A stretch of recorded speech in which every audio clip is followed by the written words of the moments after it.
Hi friends, ಹೇಗಿದ್ದೀರಾ? ನಾನು ನಿಮ್ಮ ಅನುಪಮ. ಇವತ್ತಿನ ವ್ಲಾಗಲ್ಲಿ ಕೆಲವೊಂದು ಟಿಪ್ಸನ್ನು ತಗೊಂಬಂದಿದ್ದೇನೆ.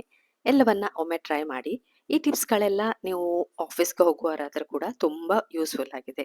ಅಂದರೆ ಬೇಗ ಬೇಗನೆ ಅಡಿಗೆ ಮುಗಿಸಿ ನೀವು ಕೆಲಸಕ್ಕೆ ಹೋಗ್ಬೋದು. ಅದೇ ರೀತಿ ಮನೆಯಲ್ಲಿರುವವರು ಕೂಡ ತಮ್ಮ ಅಡಿಗೆಯನ್ನು ಬೇಗ ಮುಗಿಸಿ ಹೊರಗಡೆ ಹೋಗ್ಬೋದು.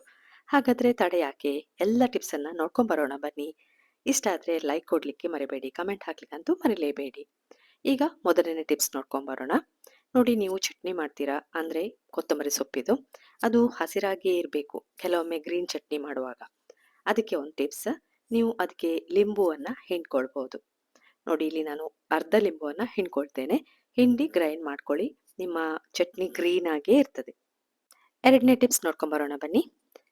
ಮೊಟ್ಟೆಯನ್ನು ಕೆಲವೊಮ್ಮೆ ಬೇಯಿಸಿದ ಮೊಟ್ಟೆಯನ್ನು ಕಟ್ ಮಾಡ್ಲಿಕ್ಕೆ ಕಷ್ಟ ಆಗ್ತದೆ.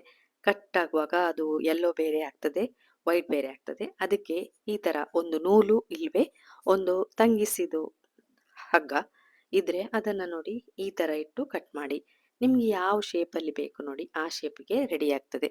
ಒಂಚೂರು ಕೂಡ ಏನೂ ತೊಂದರೆ ಇಲ್ಲದ ಹಾಗೆ ಕಟ್ ಆಗ್ತದೆ ನೋಡಿ. ನಾವು ಇದನ್ನ ಕರಿಗೆ ಎಲ್ಲ ಈ ರೀತಿ ಕಟ್ ಬೇಕಿದ್ದಾಗ ಅಂದರೆ ಮೊಟ್ಟೆಯನ್ನ ಈ ರೀತಿ ಕಟ್ ಮಾಡಬೇಕಾದಾಗ ನೀವು ಈ ಥರ ಮಾಡ್ಕೋಬೋದು. ಮತ್ತೆ ನಾವು ಚೂರಿಯಲ್ಲೆಲ್ಲ ಕಟ್ ಮಾಡುವಾಗ ಎಲ್ಲ ಅಂಟ್ಕೊಳ್ತದೆ ಅಂತ ತಲೆಬಿಸಿ ಇರ್ತದೆ ನೋಡಿ, ಆ ಟೆನ್ಷನ್ ಏನೂ ಇರೋದಿಲ್ಲ. ಈ ಹಗ್ಗದಲ್ಲಿ ಅಥವಾ ನೂಲಲ್ಲಿ ಆರಾಮಾಗಿ ಕಟ್ ಮಾಡ್ಕೋಬೋದು.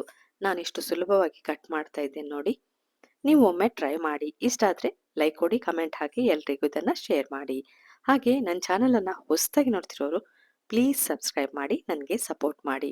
ನಾನಂತೂ ಈಗ ಎಗ್ ಕರಿ ಮಾಡಲಿಕ್ಕೆ ರೆಡಿ ಮಾಡ್ತಾ ಇದ್ದೇನೆ ನೋಡಿ.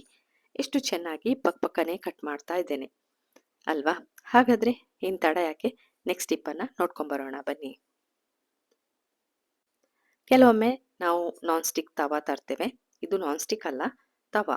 ಅದ್ರ ಮೇಲೆ ಸ್ಟಿಕ್ಕರ್ಸ್ ಇದೆ. ಅದನ್ನ ತೆಗೆಯುವಾಗ ಕೆಲವೊಮ್ಮೆ ಅಂಟು ಅದರಲ್ಲೇ ಇರ್ತದೆ. ಮತ್ತೆ ಪುನಃ ಎಣ್ಣೆ ಹಾಕಿ ಅದನ್ನ ಕ್ಲೀನ್ ಮಾಡ್ಕೋಬೇಕು.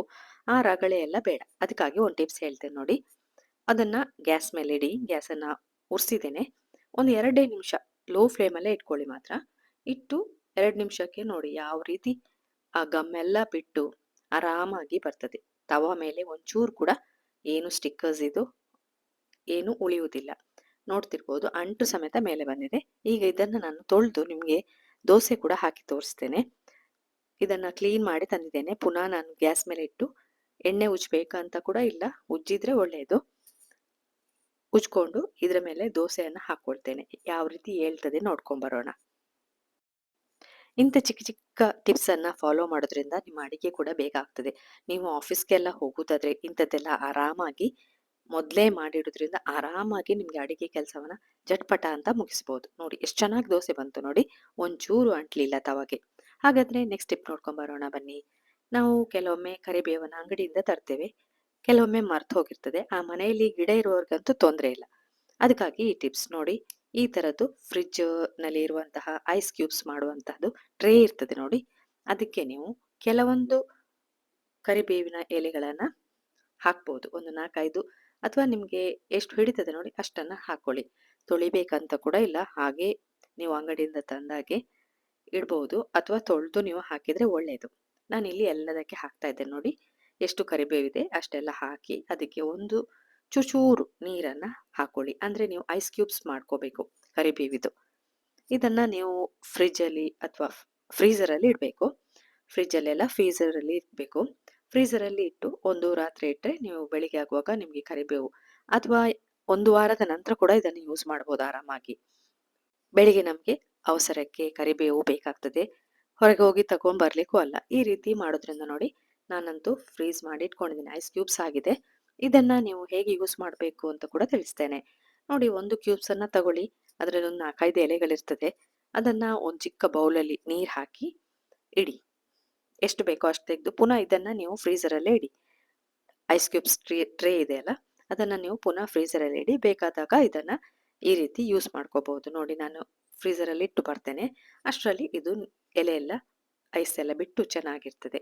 ನಂತರ ನಾವು ಇದನ್ನ ಒಗ್ಗರಣೆಗೆ ಯೂಸ್ ಮಾಡ್ಕೊಳ್ಬಹುದು. ಎಷ್ಟು ಸುಲಭವಾಗಿದೆ ಅಲ್ಲ. ಈ ಟಿಪ್ಸ್ ಒಮ್ಮೆ ಟ್ರೈ ಮಾಡ್ಕೊಳ್ಳಿ, ನಿಮ್ಗೂ ಖುಷಿ ಆಗ್ತದೆ. ಹಾಗಾದ್ರೆ ನೆಕ್ಸ್ಟ್ ಟಿಪ್ ನೋಡ್ಕೊಂಡ್ ಬರೋಣ ಬನ್ನಿ. ಕೊತ್ತಂಬರಿ ಸೊಪ್ಪು. ಕೊತ್ತಂಬರಿ ಸೊಪ್ಪನ್ನ ಕಟ್ ಮಾಡಲಿಕ್ಕೆ ಕೆಲವೊಮ್ಮೆ ಚೂರಿ ಎಲ್ಲ ಕೈಗೆ ಸಿಗೋದಿಲ್ಲ.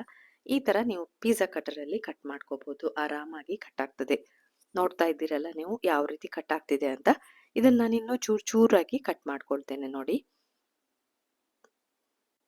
ಇಂಥ ಚಿಕ್ಕ ಚಿಕ್ಕ ಟಿಪ್ಸ್ ಎಲ್ಲ ಗೊತ್ತಿರ್ಬೋದು ಕೆಲವರಿಗೆ, ಹೊಸಬರಿಗೆ ಅಂದ್ರೆ ಬಿಗಿನರ್ಸ್ಗೆಲ್ಲ ಐಡಿಯಾಸ್ ಇರುವುದಿಲ್ಲ ನೋಡಿ. ಅದಕ್ಕಾಗಿ ನಾನಿಲ್ಲಿ ತೋರಿಸ್ತಾ ಇದ್ದೇನೆ. ಅವರೆಲ್ಲ ಇದನ್ನ ಒಮ್ಮೆ ಟ್ರೈ ಮಾಡಬಹುದು. ಸುಲಭವಾಗಿ ಅಡಿಗೆ ಮಾಡ್ಕೋಬಹುದು. ನೋಡಿ ಎಲ್ಲವನ್ನ ಕಟ್ ಮಾಡಿ ಇಟ್ಕೊಂಡಿದ್ದೇನೆ. ಇದನ್ನೀಗ ಏನ್ ಮಾಡ್ಬೇಕಾದ್ರೆ ಒಂದು ಟಿಫಿನ್ ಬಾಕ್ಸ್ ಅಥವಾ ಈ ತರದ್ದು ಬಾಕ್ಸಿಗೆ ಹಾಕೊಳ್ಳಿ. ಹಾಕಿ ಇಟ್ರೆ ರಾತ್ರಿ ನೀವು ಈ ಕೆಲಸ ಮಾಡಿಟ್ರೆ ಬೆಳಿಗ್ಗೆ ಆಗುವಾಗ ದಿಢೀರಂತ ನಿಮಗೆ ಕೊತ್ತಂಬರಿ ಸೊಪ್ಪು ಬೇಕಾದ್ರೆ ಯೂಸ್ ಮಾಡ್ಕೋಬಹುದು. ಇದನ್ನ ಬಂದ್ ಮಾಡಿ ಫ್ರಿಡ್ಜ್ ಅಲ್ಲಿ ಇಡಿ. ಬೇಕಾದಾಗ ಇದನ್ನ ಯೂಸ್ ಮಾಡ್ಕೊಳ್ಳಿ. ಹೇಗಿದೆ ಈ ಟಿಪ್ಸ್ ಎಲ್ಲ? ಎಲ್ಲ ಟಿಪ್ಸ್ ಅನ್ನ ನೋಡಿದ್ರಲ್ಲ, ನಿಮ್ಗೆ ಯಾವ ಟಿಪ್ಸ್ ಇಷ್ಟ ಆಯ್ತು ಅಂತ ಕಮೆಂಟ್ ಬಾಕ್ಸ್ ಹಾಕಿ. ಹಾಗೆ ಎಲ್ಲವನ್ನ ಒಮ್ಮೆ ಟ್ರೈ ಮಾಡಿ. ಇಷ್ಟ ಆದ್ರೆ ನನ್ನ ಚಾನೆಲ್ ಅನ್ನ ಸಬ್ಸ್ಕ್ರೈಬ್ ಮಾಡ್ಲಿಕ್ಕೆ ಮರಿಬೇಡಿ. ಹಾಗೆ ನಾನೀಗ ವ್ಲೋಗ್ ಅನ್ನ ಮುಗಿಸ್ತಾ ಇದ್ದೇನೆ ಇಲ್ಲಿಗೆ. ಹೊಸ ವ್ಲೋಗ್ ಅಲ್ಲಿ ನಿಮ್ಮನ್ನ ಸಿಗ್ತೇನೆ. ಪುರ್ಸೊತ್ ಮಾಡಿ ನೋಡಿದ್ದಕ್ಕೆ ಥ್ಯಾಂಕ್ ಯು.